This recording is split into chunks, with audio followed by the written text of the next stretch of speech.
When you acknowledge a flaw, it loses power over you. Seems counterintuitive, but acknowledging your flaws out loud is most often the clearest sign of real psychological strength, not weakness. This happens because the insecure person spends massive energy hiding imperfections. Energy that could be building true confidence. Jung discovered in the shadow that everything you reject in yourself creates permanent psychological tension. You live in fear of being discovered.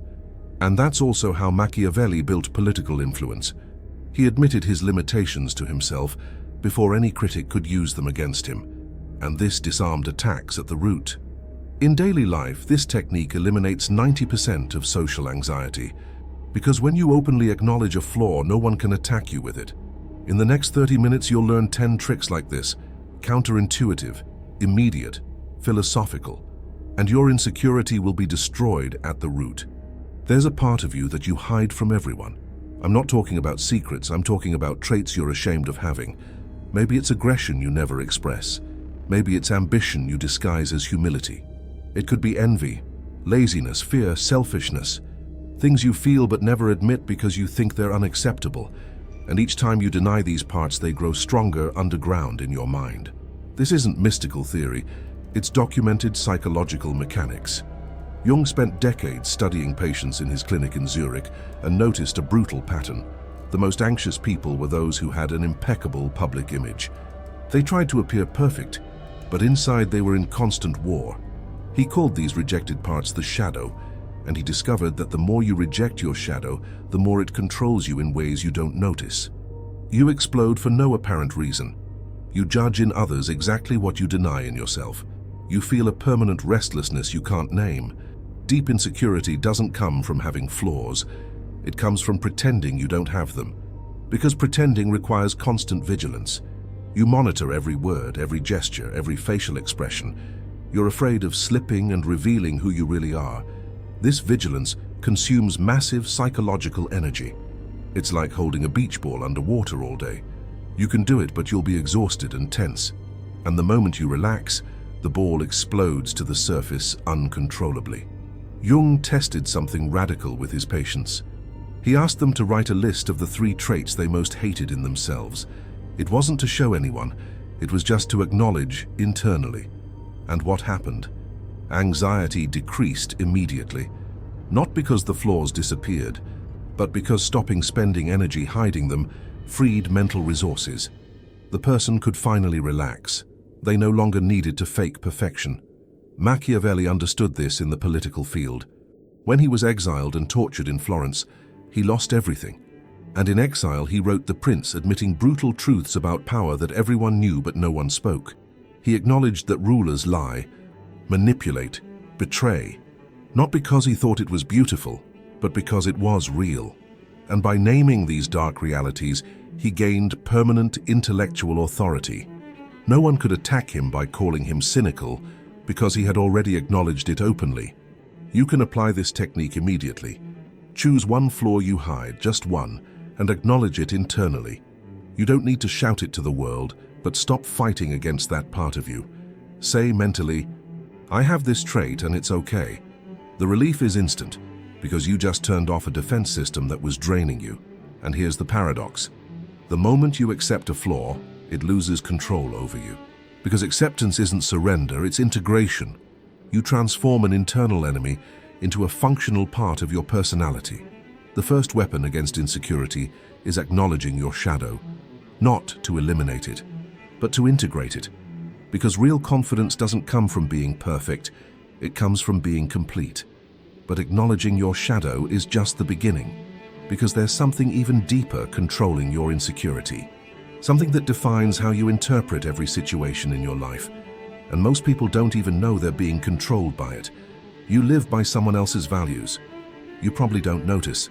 But almost everything you want, fear, pursue, or avoid, didn't come from within you, it came from outside. From your family, your friends, the media, the culture around you. And as long as your values are borrowed, your confidence will be fragile. Because you're trying to win a game whose rules you didn't choose. Nietzsche saw this with surgical clarity when he studied the moral formation of societies.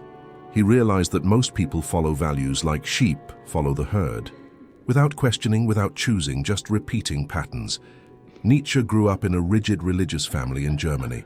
His father was a Lutheran pastor and died when Nietzsche was 5.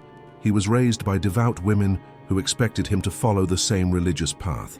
And for years, Nietzsche obeyed. He studied theology, prepared to be a pastor. But at 24, something broke. He realized he was living the life others wanted for him, not the life he wanted. And he made a brutal decision. He abandoned religion, broke with his family, followed an intellectual path that isolated him socially. He was attacked, ridiculed, spent years sick and alone. But he never went back. He developed the concept of herd morality versus master morality. Herd morality is when you follow collective values without questioning. You want to be approved, accepted, seen as good, so you adopt the group's rules. Master morality is when you create your own values, based on what really matters to you, not in a selfish or cruel way, but in an authentic way. And here's the connection to insecurity. When you follow borrowed values, you never feel secure, because you're trying to please an external judge who constantly changes opinion. Today it's one thing, tomorrow it's another. You never know if you're doing it right. Think of someone you know who seems genuinely confident. Not arrogant, but solid. That person probably has clear values. They know what matters to them, and when they make decisions, they don't ask 10 people's opinions. They don't check if they're pleasing everyone. They act based on internal principles, and even when they're wrong, they don't collapse, because the criterion for success is within them, not outside. Now think of someone chronically insecure. That person changes opinion depending on who's in the room. Today they defend one thing, tomorrow another, not because they're fake, but because they don't have their own values working as a compass. They're trying to guess what others want to hear, and this generates permanent anxiety because it's impossible to please everyone at the same time. You become an exhausted chameleon. Nietzsche would say the second weapon against insecurity is defining 3 non-negotiable principles, 3 criteria that govern your decisions independent of external approval. They can be simple: honesty over convenience, courage over comfort, growth over security. What matters isn't which ones you choose, but that they're built by you, chosen consciously, not absorbed passively. And once defined, you use them as a filter. When someone criticizes you, the question is no longer what does this person think of me? The question is, did I act according to my values? If yes, the criticism loses power. If not, you adjust based on your own criteria.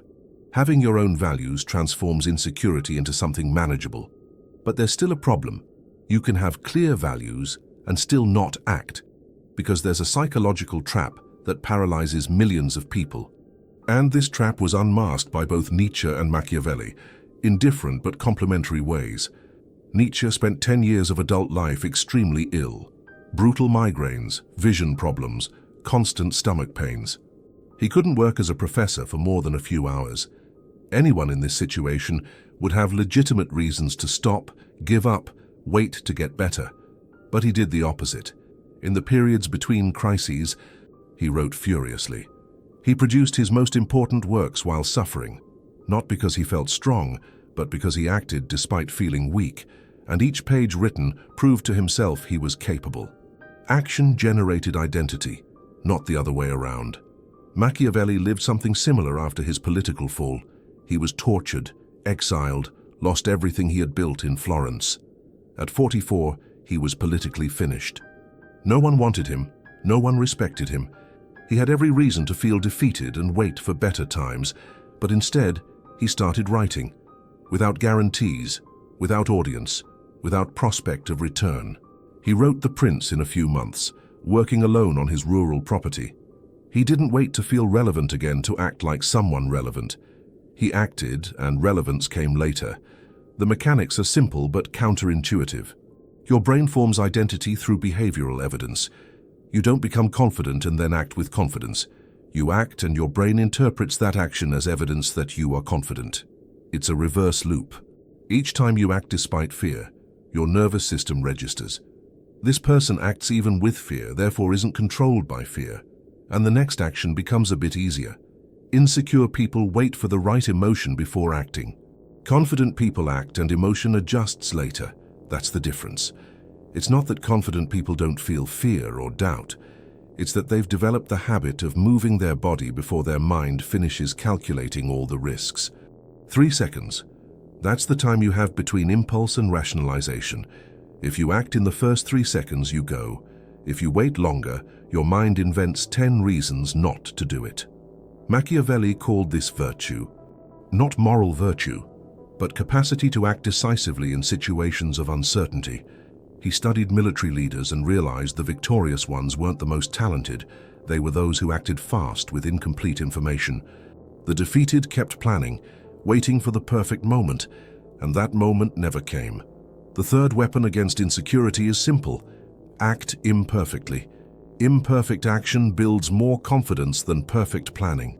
But here's the problem: not every action is worthwhile. You can be acting all the time and still feel insecure, because there's a difference between movement and progress. And knowing how to distinguish the two requires something most insecure people don't have: strategy to choose where to invest energy. You know someone who argues about everything. Every criticism becomes debate. Every comment becomes defense. That person is constantly proving their worth, explaining their choices, justifying their actions. And the more they do this, the less respect they gain. Because real authority doesn't come from winning all battles, it comes from choosing which battles to fight. There's a pattern here few notice. Selectivity generates impact. When Machiavelli served as diplomat in Florence, he traveled all over Italy observing how different leaders governed. He saw Cesare Borgia, who was brutal but selective. Borgia didn't react to every provocation. He let small offenses pass completely ignored. But when he chose to act, it was definitive. This created a psychological effect.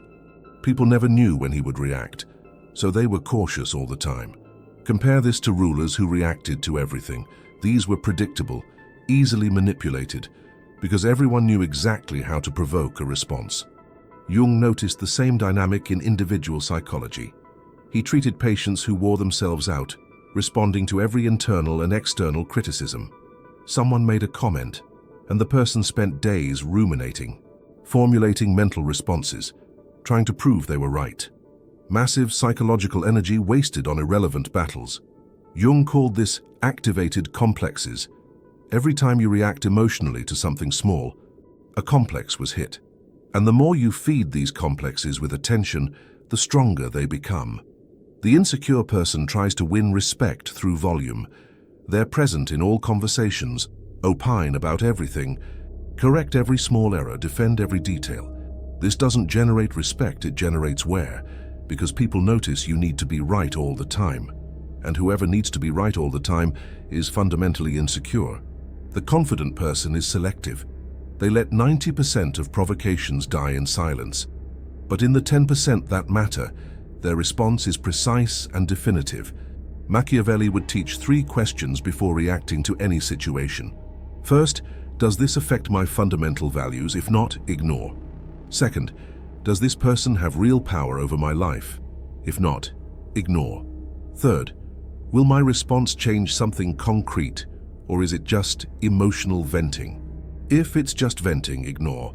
These 3 questions eliminate 90% of conflicts that drain your energy, and the energy saved can be invested in battles that really build something. Jung would add a 4th question. Is this about the real situation, or about an old wound being reactivated? If someone makes a comment and you feel disproportionate anger, it's probably not about the comment. It's about something deeper. And fighting externally won't heal the internal wound. Choosing battles is also choosing not to fight internal wars on external battlefields. The 4th weapon against insecurity is economy of force. Stop proving worth in every interaction.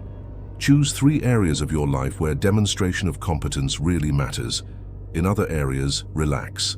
Let people think what they want, because every battle you don't fight is energy available for the battles you need to win. But even choosing your battles, there's still a fundamental problem. A psychological addiction that corrupts even the victories you achieve. The addiction has clear symptoms. You do something and immediately want to tell someone. You post an achievement and keep checking reactions. You make a decision and need approval before feeling good about it. Every action in your life needs an audience, and while this happens, your confidence is outsourced. Nietzsche would call this psychological slavery. Jung would say your identity is outside you. Both agree. External validation is the silent killer of real confidence. Nietzsche lived this in practice. Before being a rejected philosopher, he had a secure academic position as professor of classical philology at the University of Basel. He was the youngest appointed professor of the institution. He had a guaranteed brilliant future.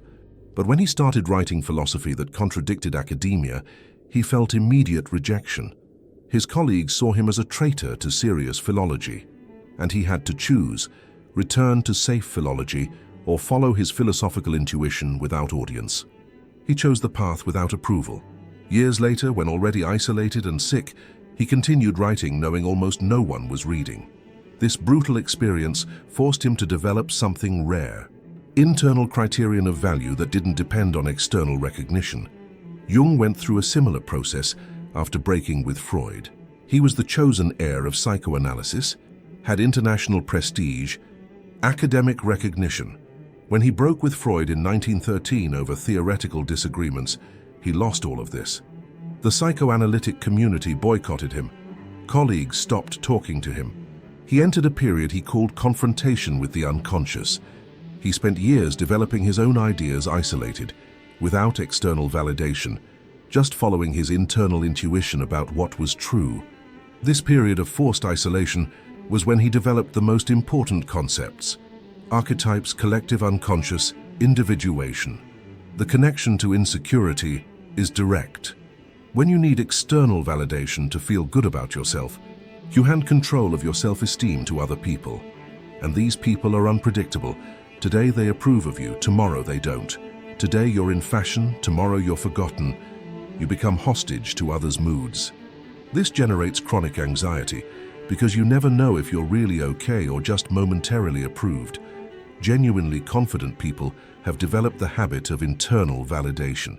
They do something, and the first question isn't what others will think. The first question is this aligned with what I value? Did I do this well according to my own criteria? If yes, it's done. External opinion is useful information, not final verdict. They listen to criticism, consider it, adjust if it makes sense, but the final judge is internal. Nietzsche wrote, "He who has a why to live can bear almost any how." Translating, when you know why you're doing something based on internal values, external approval loses urgency. You may still want recognition, but you don't need it to continue. That's the difference between wanting and needing. Wanting is preference. Needing is dependency. The fifth weapon against insecurity is internalizing validation. 7-day test. Do something you'd normally post or tell and don't tell anyone. Just for you. Feel the discomfort of having no audience. This discomfort is the validation addiction screaming. Let it scream and don't give in. At the end of the week, you'll have developed a new psychological muscle. Capacity to approve yourself without witnesses. But cutting external validation only works if you also cut people who actively corrode your energy. There are people who drain your confidence and you don't even notice. It's not direct aggression. It's something more subtle. A comment here, a doubt planted there, a comparison disguised as concern. And after spending time with that person, you feel smaller. You question your choices. You doubt your capabilities. Machiavelli studied these dynamics in political context and realized the most effective attacks are never frontal. Jung mapped how these manipulations work at the psychological level. Both agree. Protecting your confidence requires identifying who's corroding it. Machiavelli saw this happen repeatedly in Florentine politics. He observed how advisors destroyed rulers' authority through subtle doubts. They never said directly the leader was wrong. They said things like, "Are you sure? Have you thought about the consequences? Maybe it's better to wait." And each phrase planted uncertainty. The ruler started doubting themselves, lost capacity for quick decision, became paralyzed, and when a leader becomes paralyzed, they lose respect. Machiavelli wrote, "It's better to make wrong decisions with conviction than to keep asking for constant approval, because constant hesitation destroys authority faster than occasional error." Jung called this psychic contamination. He treated patients who were fine until they spent time with certain people. After these interactions, patients returned anxious, doubting themselves, feeling something was wrong with them. Jung realized some people project their own insecurities onto others unconsciously. They don't do this out of malice necessarily. They do it because that's how their psyche operates. But the effect is the same. They drain psychological energy from those around them. There are specific signs of confidence vampire. First, they rarely celebrate your victories genuinely. When you share an achievement, the response comes with a but. That's good, but did you think about this? Cool, but will it last? Second, they compare you with other people constantly. So-and-so did differently. Someone else is more advanced. Third, they redefine your successes as luck or circumstance. You succeeded because you had help, because the timing was right, because it was easy. Never because you're capable. Machiavelli would say, observe the long-term pattern, not isolated incidents. Everyone has bad days where they say something unfortunate.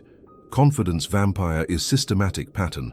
After 6 months interacting with that person, are you more confident or less? Do you make decisions with more clarity or more doubt? If the answer is less and more doubt, you're being drained. Jung would add, pay attention to what you feel physically after interactions. Your body registers psychological dynamics before your mind rationalizes. If you feel exhausted, tense, anxious after talking to someone consistently, that's not coincidence. It's your nervous system signaling something is wrong. The sixth weapon against insecurity is auditing your relationships. List the 5 people you spend most time with. For each one, answer, after interacting with this person, do I feel bigger or smaller? If the answer is smaller consistently, you have 3 options. First, cut contact if possible. Second, drastically reduce frequency. Third, create emotional shielding and don't internalize what this person says. But here's something even more dangerous than external vampires. A mental habit you practice alone that destroys confidence faster than any external criticism. You're losing a war you invented alone. The war is called comparison. You compare your beginning with someone else's middle. You compare your real life with the edited version others show. You compare your unique journey with generic standards of success. And each comparison makes you smaller. There's a mental poison in this that silently corrodes confidence. 19th century European society had a specific problem Nietzsche observed with brutal clarity. Most people didn't value their own achievements. They only valued relative superiority. It didn't matter if you were doing well, it mattered if you were doing better than the neighbors. This created an infinite race where no one ever felt satisfied, because there's always someone richer, more beautiful, more successful. Nietzsche called this herd morality, living constantly comparing yourself with the group instead of developing your own values. And he saw this mentality generated permanent resentment. You spent life feeling you should have more, be more, seem more. He himself had to fight against this. Nietzsche was a young, brilliant university professor. His colleagues progressed in academic careers, gained prestige, published in important journals. Meanwhile, he became gravely ill and had to abandon the university at 35. He spent years watching former colleagues prosper while he lived isolated, sick without recognition. He had every reason to resent, and probably felt it. But instead of letting resentment consume him, he transformed it into philosophy. He wrote that true freedom is amor fati, loving your own destiny, your own journey, even when it doesn't look like anyone else's. Jung discovered something complementary working with patients.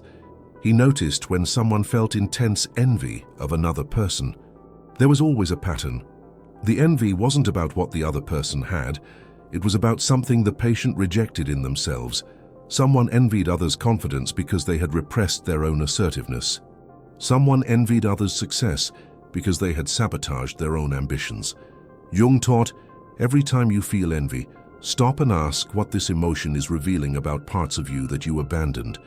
The trap of modern comparison is that it's constant. You open your phone and see 20 versions of lives that seem better than yours. Each scroll is an automatic comparison, and your brain didn't evolve to handle this. It interprets each image of others' success as evidence of personal failure.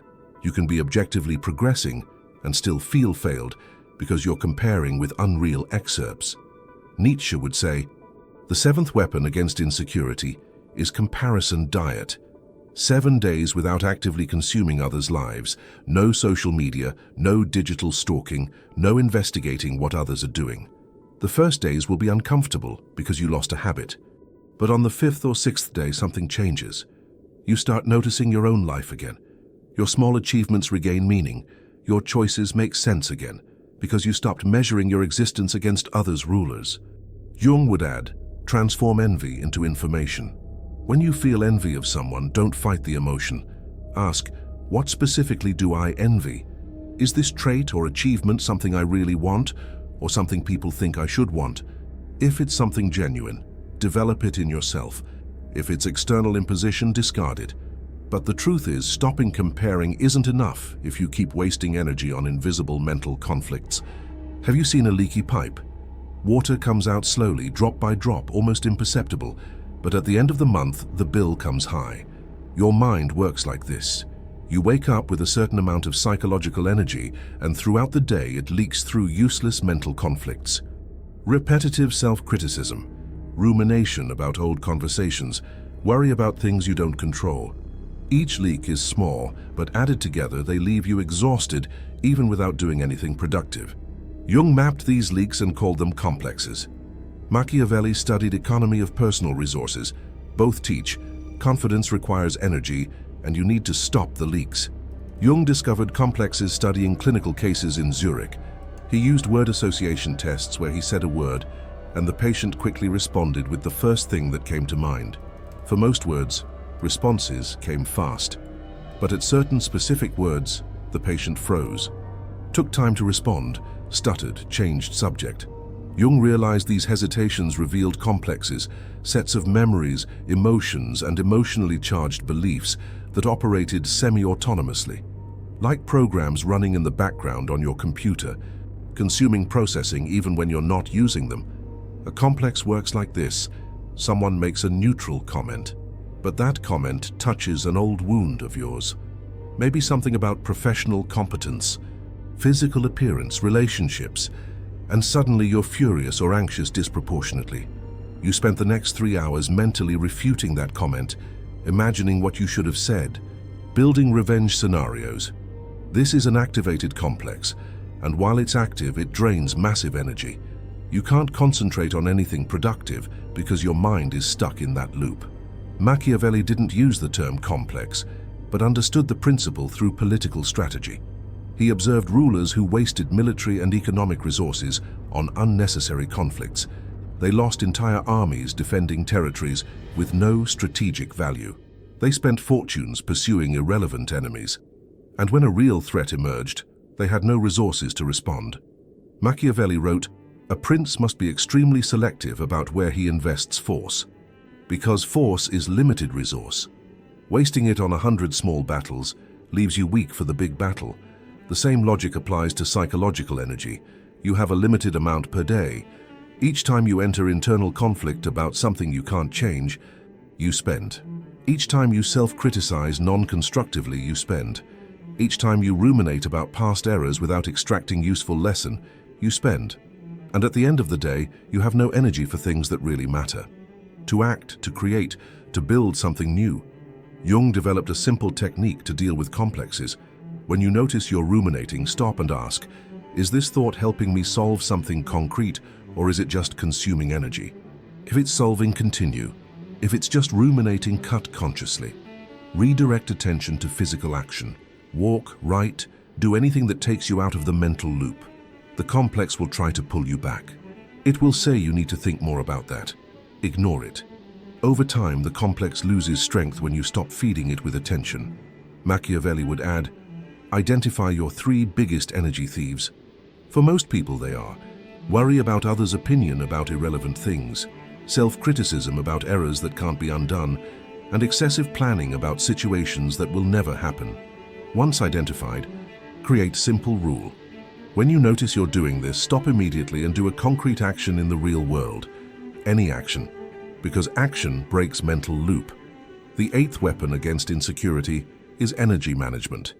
Treat your psychological energy as scarce and valuable resource. Don't spend on useless mental conflicts, reserve for real construction. But protected energy needs something more. Clear boundaries that prevent other people from invading your psychological space. There's a lie they taught you since childhood. The lie says being good means always being available, saying yes to everything, accepting any demand, never disappointing anyone, and you believed it. So you spent years saying yes when you wanted to say no, accepting disrespect to avoid conflict, allowing invasions of your time, your space, your peace, and each time you do this, you confirm internally you don't deserve respect. Machiavelli studied power for decades and reached a brutal conclusion. Whoever doesn't establish limits has no identity. Nietzsche was more direct. Learning to say no is prerequisite for being able to say yes to the right things. Machiavelli saw this in the dynamic between rulers and subjects. He observed leaders who tried to please everyone, lost respect quickly, because when you never deny anything, your concessions lose value. People start seeing your authorizations as right, not privilege, and when you finally try to impose a limit, it's too late. No one takes you seriously because you never trained people around you to respect your boundaries. Machiavelli wrote, "It's better to be respected than loved," but actually he was saying something more subtle. Respect is more stable than affection. Affection without respect becomes manipulation. Nietzsche experienced this personally. He had a complicated relationship with Lou Andreas Salome, a Russian intellectual he fell in love with in 1882. Nietzsche did everything to please her, yielded in philosophical discussions, accepted being treated as secondary option, tolerated emotional disrespect. And the more he yielded, the less she respected him. The relationship ended devastatingly for him. Years later, in his writings, he reflected on how the need to be loved had made him weak. He wrote that whoever doesn't know how to say no is destined to be used. The connection to insecurity is direct. When you don't have clear boundaries, you live in a state of permanent anxiety, because you never know when you'll have to yield again. Each social interaction becomes minefield where you can be forced to do something you don't want. And this corrodes self-esteem because you lose respect for yourself. You see your own cowardly behavior and despise yourself for it, but you keep repeating because you fear the consequence of saying no. Here's the truth no one tells you. When you establish clear boundaries, some people will be irritated. They'll call you selfish, insensitive, difficult, and that will be uncomfortable. But the people who really matter will respect you more. Because boundaries communicate self-worth. They say, I value myself enough to protect my time, my energy, my peace, and healthy people respect that. Only manipulators get irritated with boundaries. Machiavelli would teach, define 3 non-negotiable boundaries now. 3 things you won't accept anymore, regardless of who's asking. It can be about time. I don't respond to work messages after 8 p.m. It can be about respect. I don't accept being repeatedly interrupted in conversations. It can be about energy. I don't participate in gossip or negative conversations about third parties. What matters isn't which boundaries you choose, but that they're clear and non-negotiable. Nietzsche would add, communicating boundaries requires initial courage but saves long-term suffering. The uncomfortable 10-minute conversation where you say no avoids years of accumulated resentment.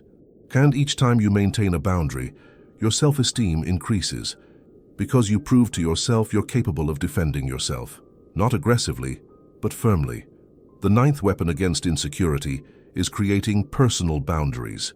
Boundaries don't make you inaccessible, they make you selective.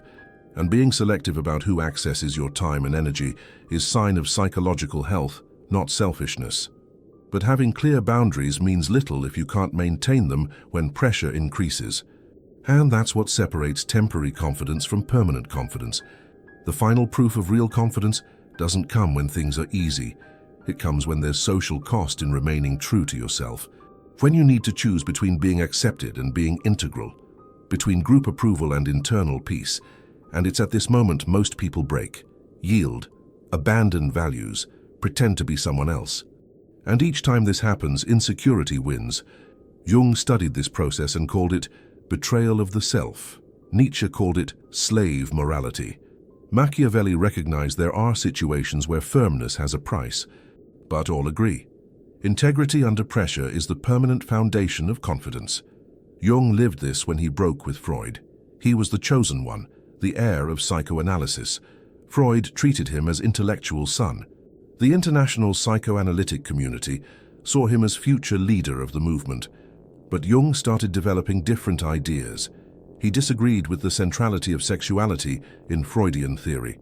He wanted to explore spirituality, religion, mythology. Freud made it clear, either you follow psychoanalytic orthodoxy or you're out. Jung had to choose. Maintain Freud's approval and security of the psychoanalytic community or follow his own intellectual convictions. He chose integrity. He broke in 1913. He was boycotted, attacked, professionally isolated. He spent years in what he called confrontation with the unconscious, period of deep psychological crisis. But he never went back. And it was precisely this period of isolation that allowed him to develop his most important contributions to psychology. Nietzsche faced similar choice repeatedly. When he abandoned academic career due to illness, he lost not just the job, but social identity. University professor was who he was in the world's eyes. Without that, he was nobody. Pressure to return, conform, accept a lesser position existed, but it would have required renouncing his radical ideas. He chose integrity. He lived poor, sick, isolated. He published books no one read. He was ridiculed by the few who paid attention, and he died without knowing his ideas would transform 20th century philosophy. Integrity had brutal cost for him, but the alternative would be living comfortable lie. Machiavelli learned this the hardest way. When the Medici returned to power in Florence in 1513, he was arrested and tortured. They wanted him to confess participation in conspiracy against them. He could have invented confession, implicated others, saved his own skin. He chose not to do this. He was subjected to strappado, brutal technique, where they tie your hands behind your back and suspend you by rope, dislocating shoulders. He endured without confessing something he hadn't done. Eventually, he was freed by general amnesty, but never recovered political position. He spent rest of his life isolated, writing, "Integrity had permanent cost. Here's what these three men understand that most don't understand. Integrity doesn't guarantee external success. It doesn't guarantee you'll be loved, accepted, rewarded. Sometimes you lose. You lose relationships, opportunities, social comfort. But what you gain is something no one can take away: capacity to respect yourself. And this self-respect is the only permanent foundation of confidence, because everything external can be lost: job, relationships, status. But if you maintain integrity, you maintain identity. The 10th and final weapon against insecurity is regular integrity testing. Consciously put yourself in situations where maintaining your values has small cost. Practice saying uncomfortable truths. Practice defending unpopular positions when you really believe them. Practice leaving environments where you'd need to pretend to be someone else. Each time you pass these small tests, you build psychological muscle for the big tests that will inevitably come. You now have 10 philosophical weapons against insecurity. 5 built active foundation. Acknowledge your shadow. Define your own values. Act before feeling ready. Choose battles strategically. Cut dependence on external validation. 5 created passive shielding. Identify confidence vampires. Abandon destructive comparison. Protect psychological energy.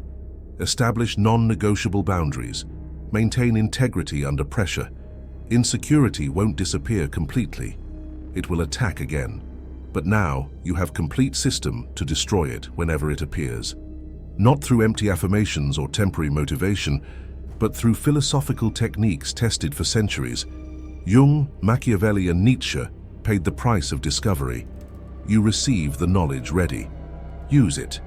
Now you've seen how to destroy insecurity using applied philosophy, but there's another side of this coin few know. Click the video on screen now. You'll discover even deeper techniques that will completely transform how you see yourself. Click now.